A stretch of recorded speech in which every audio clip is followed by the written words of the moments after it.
I want to talk to Kevin. Kevin, who's calling in from Tennessee. Kevin, what's going on? Hey, how y'all doing tonight? Doing good. We're talking about a lot of things, Kevin. So ground us back, please. Yes, I beg of you. Okay, so basically, I just wanted to call in, to explain kind of my interpretation of like a cosmology, like a mystic's interpretation of, God and, how things sort of what my view of things are. Okay, are you a Christian mystic, or are you just a general mystic? No. No, I am I would say a Hindu kind of mystic a little bit. Okay. I'm not like I don't like read any of the scriptures or anything like that, but I draw inspiration from many mythic pasts. Pasts and stuff like that. Okay. Yeah. All right, I'm down. Tell me about it, Kevin. Cool. Okay, so here's the thing. I'm going to first start off with science because I think the Western thought really, you can't really understand the, that perspective unless we have a grounding in science. First off, you were talking about the cosmological, the Kalam and all that sort of stuff. Mm-hmm. I was just sitting there. I'm like, they're missing the point. The thing is that yes, what you were talking about is everything that exists eternally. It's just a reconstruction of different things. But the thing is that everything exists in two states in science, either in a potential or a kinetic state. And I think just kind of I don't know if that's true. Yeah, unfortunately, that's true. My really? 2.5 decades of physics is failing me. But I mean, maybe everything exists like that. Like, does dark matter exist in potential and kinetic? Like, I don't know if that applies to like everything that's in the universe. You know what I mean? Mm-hmm. Okay, good. Yeah. If I'm just kind of going on that, just give me that for a second. Okay. Yeah. That do that. Everything potentially existed in a state of pure potential, but also it exists in a state of kinetic energy as well. But it's all in a eternal mode of being. It's nothing. Huh? That's where I'm confused. I'm not sure I'm following you there, Kevin. Okay.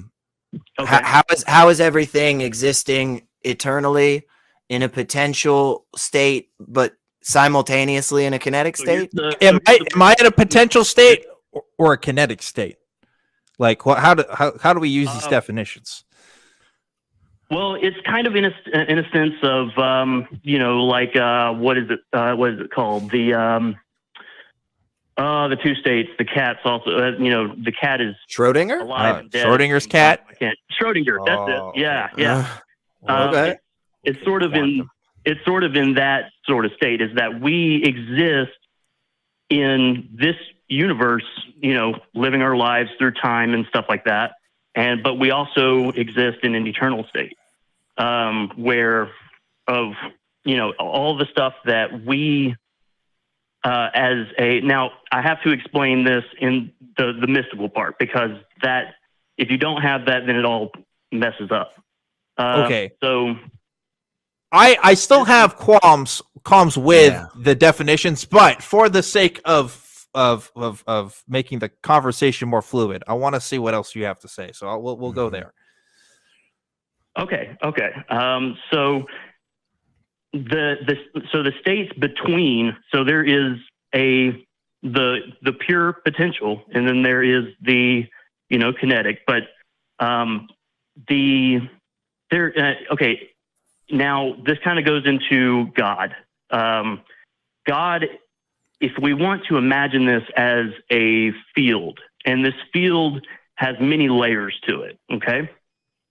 and everything is kind of going through these fields. And what they're doing is basically everything that exists in potential is being actualized and diversified into everything. Okay. This seems like it's a lot already. Mm-hmm. This seems like it's a lot already, and I'm again, we're granting, Dan and I are granting a lot to be here, and it seems like you've added on. Yeah, it seems like you've added on a good bit. So yeah. Mm-hmm. Okay. Well, never. Well, you know, I just it's I must not be, you know, explaining it a lot, you know, not as well as what I could be, but you know. Oh, that's okay, Kevin. Yeah. I mean, no. You know. No. Hey, you don't have to go anywhere. Try your best with us. We want to have this conversation with you. Yeah, we want to understand, especially if it gets us to God. Yeah, for sure. Sure. So I guess so that has to do with all the dimensions. You know, that this what these layers of this field is those dimensions. And so so when everything comes from the pure potential into kinetic, you know, and passes through all these fields from one potential to a kinetic, it creates the what comes to be physicality and all matter and everything like that. Okay. So, and I think that matter has it creates apparatuses that are able to pick up this field. And this field is consciousness. This field is all that sort of stuff like that. Okay. And, now I see where you're getting at. So yes. Okay.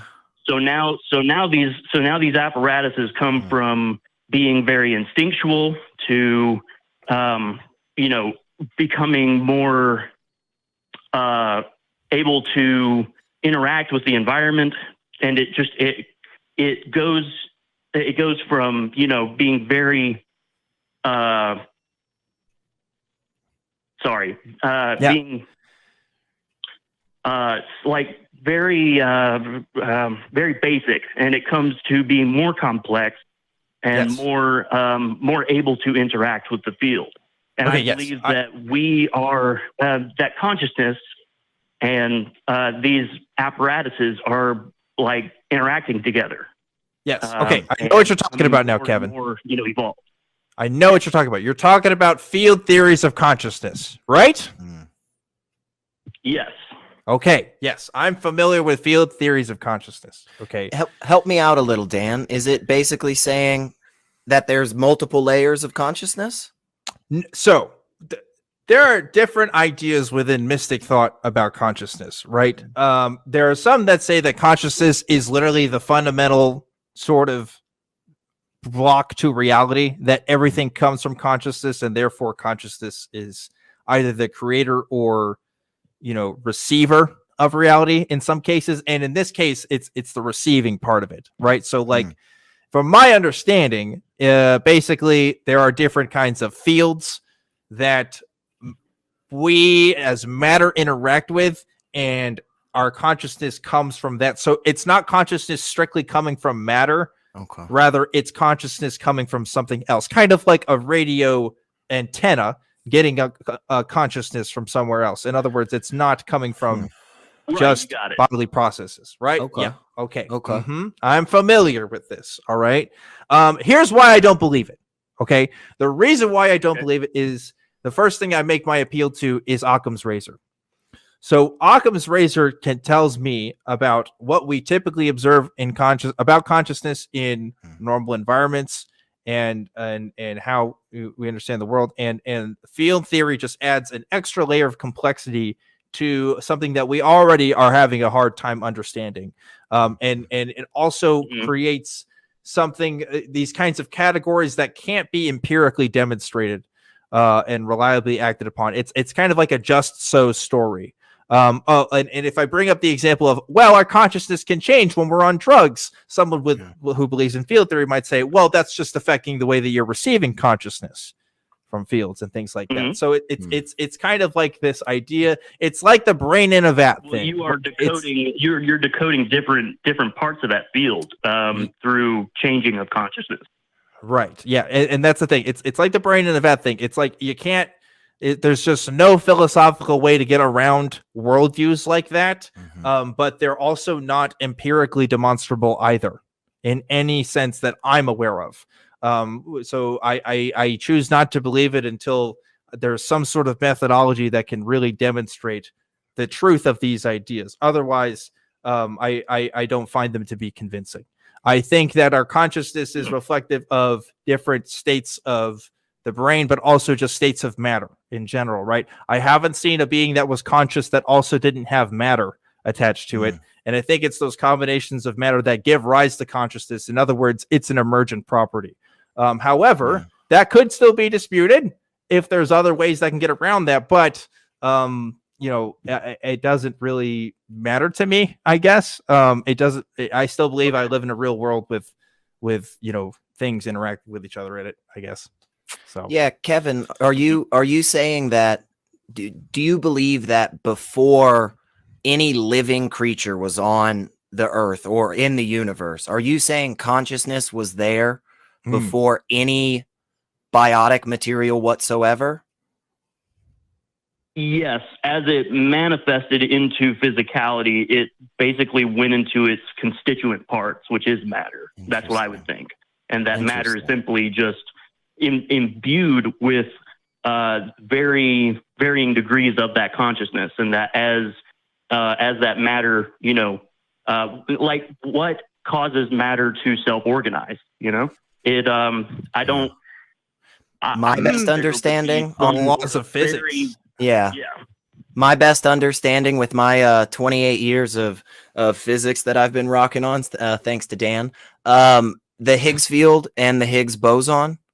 I always break real difficult stuff down into cartoons. There's essentially a net that runs all over everything ever. And the Higgs boson is the smallest, tiniest, most neutral thing. And that sits on the little net, and then more of them clump together. And then that eventually leads to the warping of space-time. That's the best I've got for it. But you're saying that net is consciousness, that when those things become material, how would we show that? Do you have an idea of what we could do to demonstrate that? That's a good question. I will have to think about that. Hey, this show happens every single week, same time, same great place. That's right, man. That's the best answer you can give. Sure. I don't know what I could look into. For being so, for being so nervous. For one thing, this is a first-time caller. You were great. So. Kevin, it is okay. There are people who come onto this show who are way more confident than they should be and spew absolute bullshit at miles per hour that I can't even pick up on. So I'm glad that you took your time with it. But, I do want to point out one thing, which is I want you to look into it and come back to us. But talking about quantum states and stuff, okay? When we're talking about Schrodinger's cat, let me say this for anybody who tries to call in with quantum stuff, okay? Oh, my goodness. Okay, when we're interpreting Schrodinger's cat, we're not saying that human consciousness is actually affecting reality as we know it. What we mean when we're talking about observation as to whether or not the cat is alive or dead means that when we're observing that type of matter, that part of the process, we have to use things like photons to observe it. So we're actually shooting things at it and seeing it react. Otherwise, we have no way to actually observe it. And in the act of doing that, in the act of shooting photons at something or shooting other kinds of matter towards like quantum particles, then we come up with our observation of where it exists in space.